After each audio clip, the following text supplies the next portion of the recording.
the Mission Dorothy podcast with your hostess, Tamikis Williams.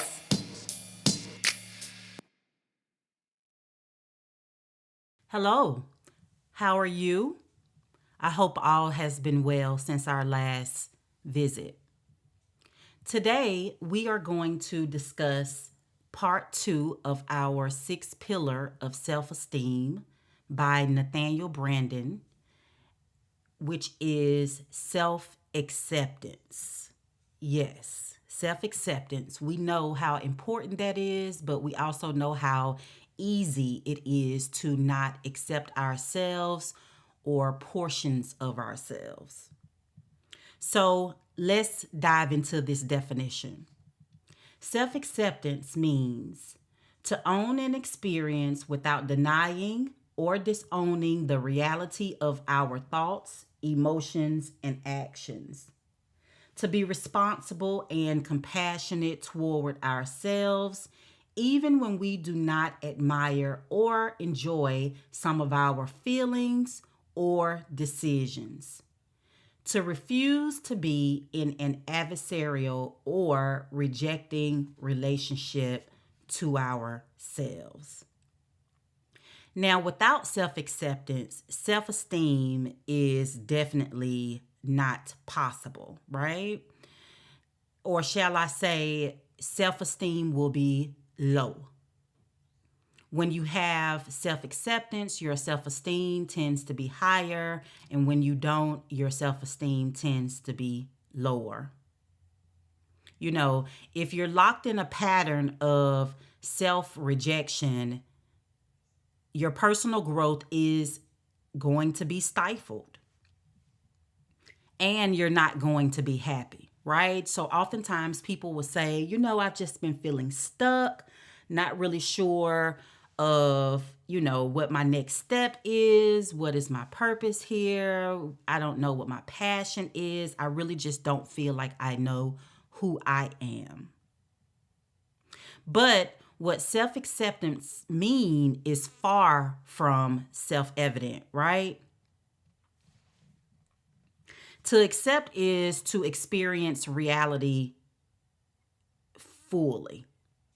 It's without denial and it's without avoidance. This is different from merely acknowledging or admitting in the abstract, right? It is also different from liking or admiring or condoning those thoughts or those emotions. You can accept the reality of things about yourself that you do not like or admire or condone. Let me give you an example. So, suppose you were feeling envious of your friend who has a better job and a more satisfying love life. So, to practice self-esteem, let me say self-acceptance, it does not mean to like or enjoy your feelings of envy. It means to own and experience the feelings as your own, not to deny it and not to disown it. It also means to retain a sense of your value, even though you do not like what you're feeling in the moment. So you respect the facts, in this case, the fact that you feel envy toward your friend. So you allow yourself to experience the feelings and examine them as well, right? So you sit and you think about why is it that I'm envious of my friend? So do I do I feel like I'm not having, this awesome love life? Or, why is it that I'm not happy with my job, right? So instead of hating on her, the whole goal is figure out why is it that you're being these emotional feelings or these negative thoughts, why are they being triggered?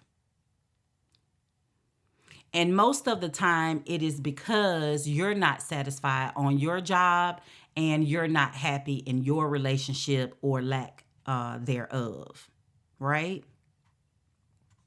So the whole goal here is you don't want to sit and judge. You don't want to sit and judge yourself without being aware, perhaps among other things, you will learn that you have something more that you desire. And so the whole goal is to sit and think about, those thoughts, those emotions that are creeping up in you and that does not feel comfortable. So instead of denying those thoughts, instead of disowning them, you have to work to own the entire process, right? The fact that you are thinking about this toward your friend, the fact that it doesn't feel good to have these types of thoughts, and the fact that these thoughts are triggering something in you that feels uncomfortable.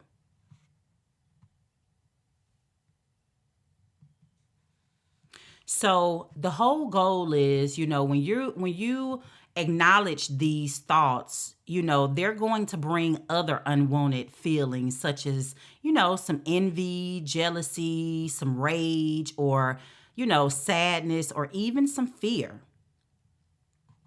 These feelings often melt away eventually, but it's important for you to really acknowledge these thoughts. So I want you to think about the fact that you cannot evolve out of denial, avoidance, and, just kind of sweeping things under the rug. It is very important for you to acknowledge these thoughts, even when they're unwanted, even when they don't feel comfortable, even when they're negative thoughts related to someone that you love, right? So you'll sit and you may say to yourself, how is it that I'm having these thoughts about my friend? Like, I love her, I'm proud of her for her professional accomplishments, and I'm so happy that she has found love. But why is it that I'm feeling this way about just about her successes and about her life, right? So the next part of the definition says to be respectful and compassionate toward ourselves, even when we do not admire or enjoy some of our feelings or decisions. So within that, even though you're having these thoughts, still have some compassion for yourself, because your inner self is letting you know that there's some, you're not content with where your life is at this point. It's letting you know that something needs to change. I always wonder, what is it when you're out and about and, sometimes you can just be going about your way and someone will, particularly another woman, may just give you this look, and it could be like a look of disgust, like a look of, who does she think she is, or she thinks she's cute. And every time I get this look, it literally puzzles me, and I am a person who all my stuff shows on my face, and I'm a work in progress, right? But it's like, sis, like, instead of you giving me this pouty mouth, instead of you giving me this ugly smirk, be inspired about whatever it is about me that is triggering negative feelings within you.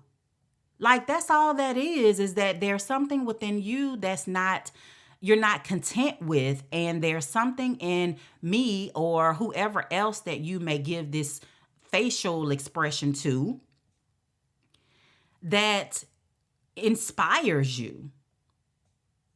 that is waking something up in you. Like, be happy about that, because it's letting your internal self is letting you know that, girl, we need to make some changes. For real.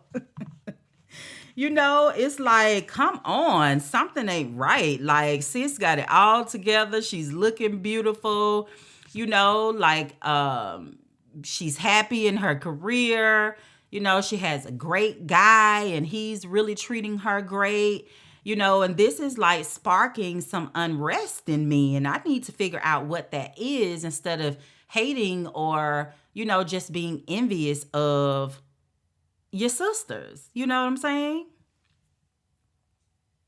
So, as the definition states, don't be upset with yourself. Don't, you know, feel like, why am I having these thoughts? Just and allowing that ego to creep in. And now you're, co-signing all this negativity. He's not all that. She did tell me that, he is having a hard time looking for a job, right? And so now it's like you digging for flaws in old girl's situation in life, right? And all you're doing is co-signing those negative thoughts within you. So now, because you're feeling uncomfortable, you are, looking to kind of tarnish or dim her brightness and happiness so that you can feel happier. Please get that what I just said, right? Anytime you are inspired, or you see another sister and she looks like she has it all together, right? Don't hate on her. Congratulate her. I will never forget, one day I was going to Target and I got out of the car, and there was this lady. She got out, we kind of got out of the car at the same time, and she was like in front of me. So it was almost like when she got out the car, it was almost like a commercial, right? Like, she looked so beautiful. Like, her hair was just flowing. Her outfit was cute. Like, it seemed as if she had like a little pep in her step. And for me, watching her, it just looked like she was just having one of those fantastic days. So I stopped her. I said, "Excuse me." And she turned around and I said, "I just wanted you to know that you look beautiful today." And y'all, when I say, she was so shocked, first off, that I said that, of course, because we really do not, give each other the proper love and care and concern that we should as sisters, right? So she was shocked that I gave her this compliment. And then she goes to say, "Girl," she was like, "Oh my God." She said, "You do not know how much that means to me right now." And she literally started crying. And she was like, "I feel like crap." She said, "I just got up, threw this outfit on. I felt like my hair was a mess. I am trying to run in here," because the Target is right next to I think it's a Pet Smart. And she was like, "I'm trying to hurry up and run in here and get some food for my dog." And, just kind of going through some things. And she was like, "I felt like I was not looking my best today." And I was like, "Well, girl, you are like doing it today." I said, "You look absolutely beautiful." And she was like, "Thank you so much." And she was like, "This means so much to me. You have really made my day." And I was like, "You are so welcome." And so she went her way and I went my way. And she was wiping her tears as she walked off. And that pep in her step returned, and she went on and Pet Smart, and I walked on over to Target, right? And so, instead of us hating on each other, let's really understand that tinge in you, that, you know, that awakening in you when you see another person who life is, it presents to be going right. Things are, going great, that this person is happy and, life is on their side. Like, congratulate and be excited for them. And if it makes you uncomfortable, don't deny or disown those thoughts. Settle in them and figure out why. And why am I feeling this way? What was it about her, or that is triggering this unrest and easiness within myself, right? Not being hard on yourself for you know admiring another person and their success, or the fact that their life is in balance and it's going great. But instead, look within and figure out, okay, how can I have that? How can I feel that way? How can I feel successful and feel happy within myself and have that confidence that puts a even though her pep was rushing, trying to go in and get done what she needed to get done, I think that pep in her step that returned after we talked was actually her feeling better and feeling better about herself, right? So instead, have compassion for yourself when you have these types of thoughts, because it is yourself who's letting you know that something has to change, right? We're so busy about going about our day, and we have so many distractions, and thank God for this inner intuition, for our inner selves guidance, and also too for just God placing some things within us, placing that unrest, placing the discomfort so that it can grab our attention and assess to see, okay, what changes do I need to make in my life at this time in order to be self-accepting of myself, instead of having an adversarial relationship with myself, right? With this topic of self-acceptance, we can go on for days, right? We could talk about how we may not accept our weight, or, the fact that we may not have graduated from high school or went to college, or the fact that we're not in a relationship, or we've gotten divorced, or our children is not that close to us anymore, or, just all of these external things, that external and internal situations in our lives that can cause us to not be as accepting and cause us to doubt ourselves, our abilities, our thoughts, as well as our beliefs, and more importantly, our own voice. That was a mouthful, right? I told you I can talk about this topic like forever, but self acceptance is so important because it definitely is connected to our self esteem. And in order to be able to build our self esteem and have a higher level of self esteem, we have to be able to be more accepting of ourselves. Like, that's just so important, right? So, the last portion of this definition says to refuse to be in an adversarial or rejecting relationship to ourselves. Lord have mercy. So, let's just think about that for a minute. Adversarial is against, right? It's kind of like a whole enemy mindset. Rejection is non-acceptance, right? And so when it comes to having an adversarial relationship with ourselves, it's important for us to really think about how we view ourselves and how we treat ourselves. Now, most importantly, I want to talk about us having, that negative self talk. because negative self-talk is the epitome of having a adversarial relationship with yourself, right? That negative self-talk is rejecting dialogue within yourself that cosigns your negative beliefs about yourself, those negative thoughts about yourself, and especially your fears.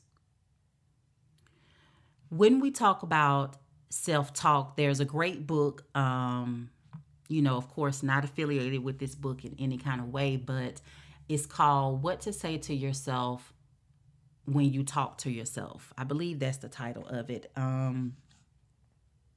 I think that's the title of it, but if you Google it, it'll come up. I think it's What to Say to Yourself When You Talk to Yourself. And what we have to understand is when you talk negatively about yourself, understand that when you, anytime we speak, we give life to our words, right? But also when we speak, that information goes right back into our ears. And as we speak, as we go about our day, our subconscious is constantly recording. And I don't think that a lot of people understand that. You know, a lot of times, people will say things like, girl, I'm just so tired of being fat. Like, I am constantly broke. Sometimes I just feel like I can't make good decisions. You know, there are moments when I just feel like I just be making some real stupid mistakes. Like, sometimes I just feel stupid. Like I cannot stand. It hurts me to my core when I hear people use the word stupid toward themselves. Like it's so damaging because what it does is decrease your trust and your faith within your own abilities, within your own voice, within your own thoughts and beliefs. It literally makes you self-doubt.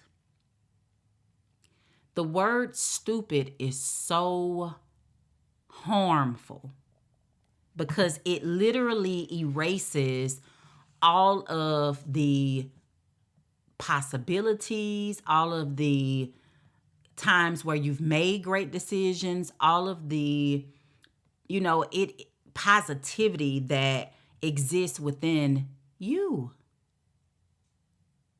So please do not use the term stupid toward yourself as well as toward other people. Like that word is really harmful, right? So when we talk about ourselves, even if, they talk about manifestation, and in that process, you just kind of trying to talk and walk in the way that you see yourself in the future, right? And in order to be able to reduce that self-rejection, you have to work to talk more positive about yourself, right? So instead of saying, girl, I can't afford that, or I'm broke, no. You correct that by saying, well, right now I don't have the funds, but, give me a minute and I'll have them in the future. Or give me a minute to save and then I'll be able to go on the trip, right? Instead of saying, girl, I'm broke, I can't go. Like, okay, everything is dead now, right? So instead of saying, girl, I'm so stupid. Like, do not say that. It's more of, you know what? I probably could have made a better decision than that. Or, you know what, I should have gave myself a little time to think about that before I moved on that, right? Like speaking with care, compassion, and empathy when you talk about yourself, not being self-doubting, self-rejecting language. So really be mindful about how you talk about yourself. Okay? So let's work to close out this podcast with one more example because I want to really bring self acceptance home to you. Like I said, we can talk about so many different topics when it comes to self acceptance, but I really want us to be able to really understand how important it is when it comes to not denying those negative thoughts. I'm not saying move on them, but don't deny them. Figure out where they're coming from and work to change them to more positive thoughts. So let's just say, we have a mother who has 4 children and she's married, right?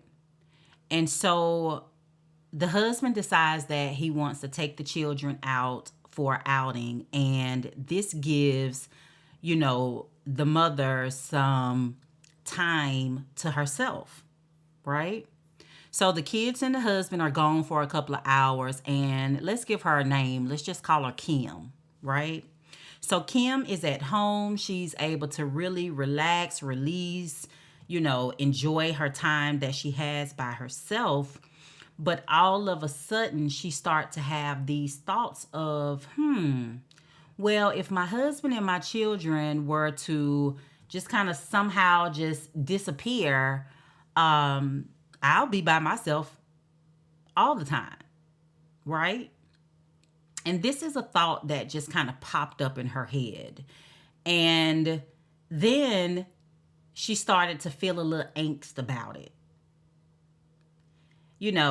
Those questions will then come in when you have such a negative thought of, how could I have such a crazy thought, right? So then you start to slam your consciousness and you shut it all down, right? So those questions will come in like, well, what kind of mom am I? Like, what kind of wife am I to have those types of thoughts? I must be a bad person. And that whole self-rejection piece just starts to spiral out of control simply because she had that one negative thought, right? And it was because she probably, it has been a long time since Kim has had an opportunity to just be by herself for several hours. And she was relishing in just being able to be Kim and not mom or honey, right? And so this whole self-rejecting dialogue starts to happen within her head, and she starts to feel, upset and angry with herself for having those types of thoughts. But where's the compassion? Where's the empathy? Where is, not disowning or denying those thoughts, but this is straight adversarial with herself, right? So then we ask the question, well, what would it mean to be self-accepting in this situation instead? So what Kim would allow is for herself to experience the thought while knowing it was only temporary and not her real conviction, right? And so still, in the moment it expressed an aspect of herself, and she would own it, right? She would own that thought.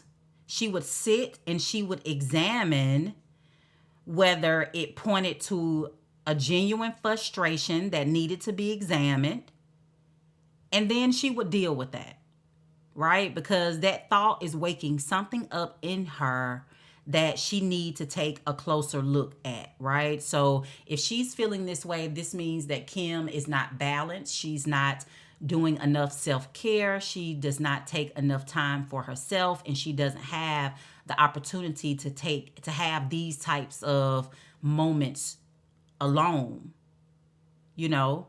So in being self-acceptance, her concern would be not with evaluating, but more of understanding why she's having this thought. This is her pretty much being more of like a friend to herself. She would permit, or shall I say, she would not permit an, involuntary thought, right? Because it was intrusive. It just kind of came out of nowhere, to be a reflection of her full self and her self-esteem and how she feel about herself. Right? So I hope that was a great, example of what it's like to be self-rejecting, have that adversarial, and how to correct that. So what I want you to do is I want you to apply this to yourself the next time you have a negative thought, which causes you to start feeling guilty, right? The same principle applies to action. Okay?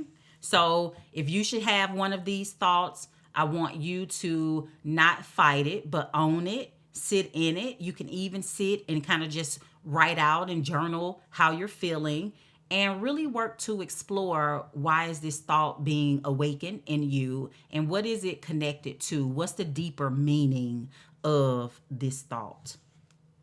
Okay? And so, of course, I am going to give you some homework. So you got to do the work, right? In order to be able to live authentically, you have to do the work. So, what I want you to do is, I am going to give you I'm going to give you 7 sentence completion stems that I want you to complete one over the next 7 days. Okay? So for the next week, I want you to write out 6 endings for each of these stems. So let me say that again. I am going to give you 7 sentence stems that I need for you to complete. And for each stem, I would like for you to give 6 different endings for each stem. I am giving you 7 stems, 1 stem for the next 7 days. So you're going to do 1 stem a day, and you're going to do 6 endings per stem. All right?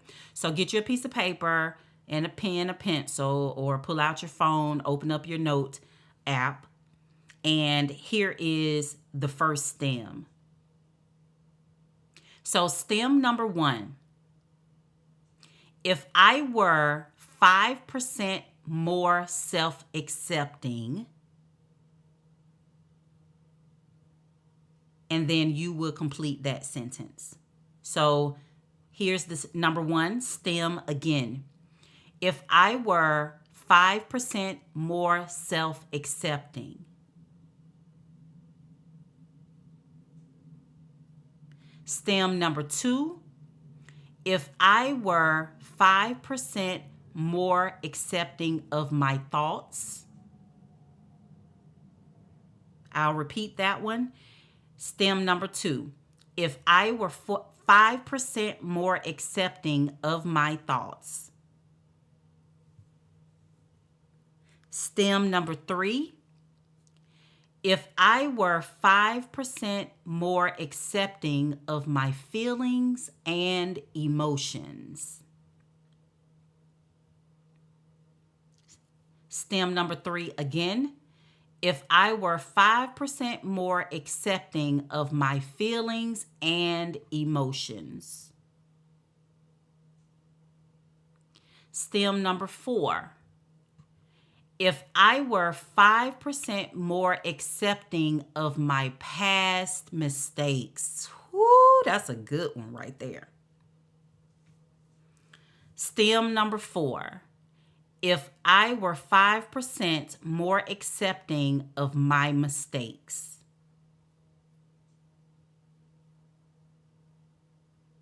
STEM number 5. If I dealt with myself more compassionately. STEM number 5 again. If I dealt with myself more compassionately. STEM number 6. When I treat myself with rejection. STEM number 6 again. When I treat myself with rejection. And STEM number 7. I am becoming aware. Let me add a little something to that STEM. So STEM number 7. I am becoming aware as I do this exercise that. STEM number 7. I am becoming aware as I do this exercise that. Okay, you got it? So please feel free to go back and kind of rewind a little bit and make sure that you get these sentence stems. I will also leave them in the show notes as well. And that way you guys will have them there also. And so I hope that this episode really gave you a clear understanding of what it is to be self-accepting, because it's important for us to know how to accept ourselves, love ourselves, be kind and compassionate to ourselves. And if you find that you have really been having an adversarial relationship with yourself, I want you to go back to episode 2 where I completed a compassion meditation. And I want you to try to do that meditation at least as you go about the next week and complete your sentence stem homework. Maybe you can do that meditation at least 3 or 4 times throughout the week to remind yourself to be compassionate to yourself as well as to others. So as you go about your next week, I want you to walk in compassion. I want you to be compassionate with yourself so that you can be more self-accepting, which will in turn help to build your self-esteem as well as help you walk more confidently in your authentic self. Okay? So until our next episode, I will see you in episode 4. And there we will talk about, I'm not sure if I am going to do another meditation or we will go into pillar number 3, which will be self-responsibility. Woo, woo, woo. And you know that is holding yourself responsible, because we are so good at holding everybody else responsible for what they're going to do for us. But what about what we're doing for ourselves? Okay. And so Until our next time, have a fantastic day, evening, week. And please make sure you do your homework, okay? Because there's nothing better than having the ability to take this information from this podcast and put it or implement it into your life, so that you can really do the work. Remember, we're trying to promote change here. And so, change, in order for change to happen, some work has to be done. Okay? All right. So I will talk to you later. Peace and blessings. Bye.